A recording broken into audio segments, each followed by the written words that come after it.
फातिमा की रानी माँ, प्रभु यीशु की माँ, आसरा तू ही है माँ।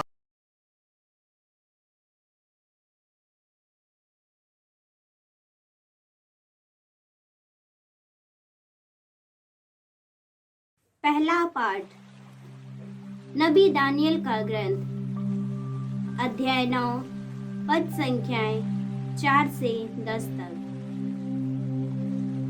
हे प्रभु, महान एवं भीषण ईश्वर, तू अपना विधान बनाए रखता है। तू उन लोगों पर दया दृष्टि करता है जो तुझे प्यार करते और तेरी आज्ञाओं का पालन करते हैं। हम लोगों ने पाप किया है, हमने अधर्म और बुराई की है। हमने तेरे विरुद्ध विद्रोह किया है। हमने तेरी आज्ञाओं तथा नियमों का मार्ग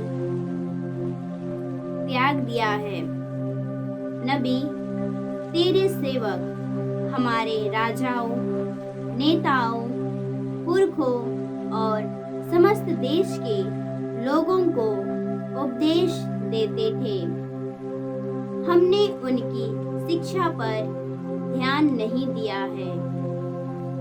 हे प्रभु, तू न्यायी है और यहूदिया के लोग, यरूशलेम के निवासी, समस्त इस्राएली, चाहे वे निकट रहते हों, चाहे उन दूर देशों में जहां तूने उन्हें विश्वासघात के कारण बिखेर दिया है, हम सब के सब कलंकित हैं।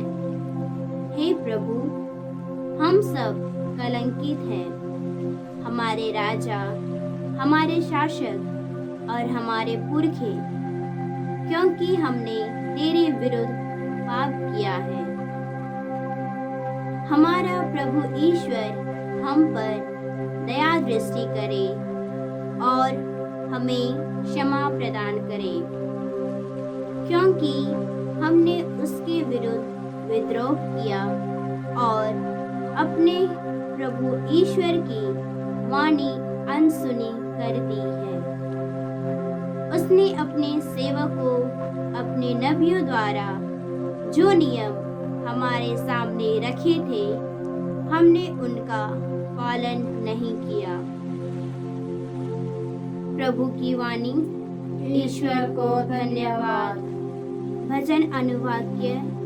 हे प्रभु, हमारे पापों के अनुसार हमारे साथ व्यवहार ना कर। हे प्रभु, हमारे पापों के अनुसार हमारे साथ व्यवहार ना कर। हमारे पूर्वजों के पापों के कारण हम पर अप्रसन्न ना हो।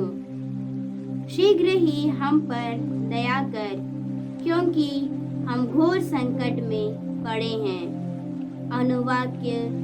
हे प्रभु, हमारे पापों के अनुसार हमारे साथ व्यवहार ना कर।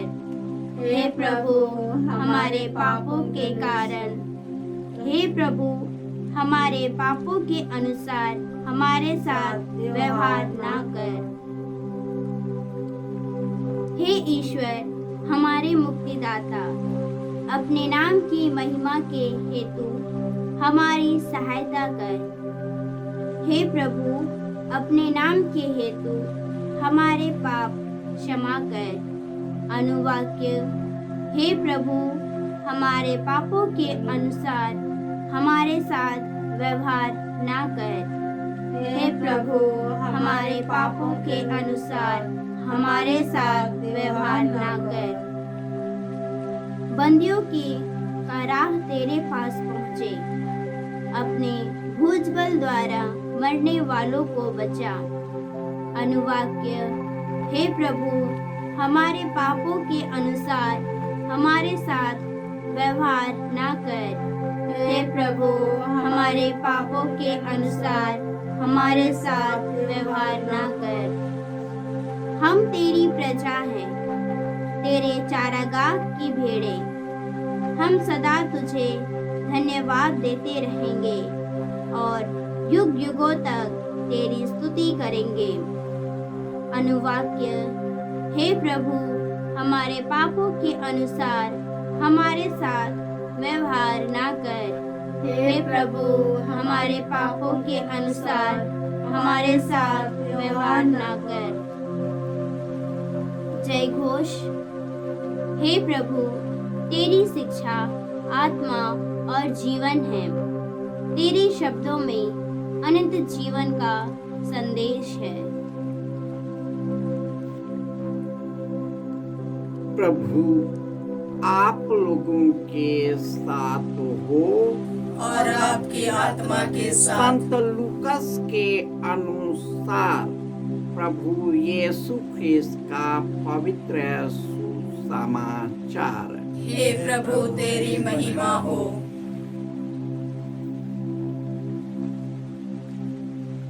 अध्याय 6 पद संख्याएं 36 से 38। यीशु ने अपने शिष्यों से कहा, अपने स्वर्गीय पिता जैसे दयालु बनो, दोष न लगाओ और तुम पर भी दोष नहीं लगाया जाएगा। किसी के विरुद्ध निर्णय न दो और तुम्हारे विरुद्ध भी निर्णय नहीं दिया जाएगा। क्षमा करो और तुम्हें क्षमा मिल जाएगी। दो और तुम्हें भी दिया जाएगा।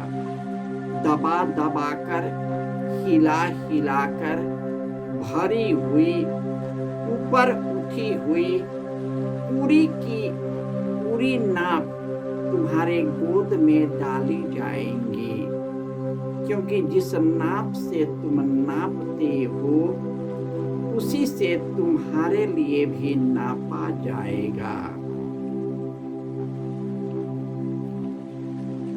यह प्रभु का सुसमाचार है। हे क्रिस्त तेरी स्तुति हो। ख्रिस्त में प्यारे भाइयों और बहनों, प्रभु की शिक्षा आत्मा और जीवन है और उन्हीं के शब्दों में अनंत जीवन का संदेश है। ईश्वर ने इस्राएलियों को जो आदेश दिया था, उस आदेश का पालन नहीं किया, उसकी वाणी का विद्रोह किया, उसकी राह और सलाह पर नहीं चला, इसलिए वे बिखेर दिए गए। परंतु दानियल, जो ईश्वर से जुड़ा हुआ था, अपने पुरखों के नाम पर जितने उन लोगों ने अपराध किए थे, उनके लिए वे क्षमा मांगते हैं। हम लोग उसने अपने पुरखों के पाप, अपने पापों को इस प्रकार स्वीकार किया। हम लोगों ने पाप किया, अधर्म और बुराई की, हमने उनके विरुद्ध विद्रोह किया, हमने उनकी आज्ञाओं का पालन नहीं किया, उनके नियमों और संहिता को त्याग दिया। उनके नबी, सेवक और पुरखों के द्वारा ईश्वर कई प्रकार से उनको राह पर लाने के लिए प्रयास किया, लेकिन उन लोगों ने उनका अनसुना कर दिया।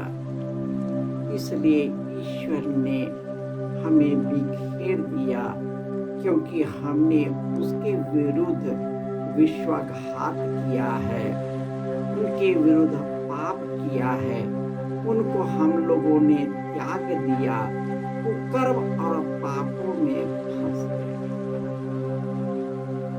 इस तरह ईश्वर ने दानियल को इतना प्यार किया कि उनके पाप को क्षमा कर दिया और उन्हें सपनों को बताने के लिए दिव्य ज्ञान से भर दिया। जब हम ईश्वर के सामने विनम्र बन जाते हैं, नम्र बन जाते हैं, अपने गलतियों को स्वीकार कर लेते हैं, अब उसको ईश्वर को समर्पित कर उनके पास लौट आते हैं, ईश्वर हम पर दया करता है, क्योंकि हमारा ईश्वर दयालु ईश्वर है।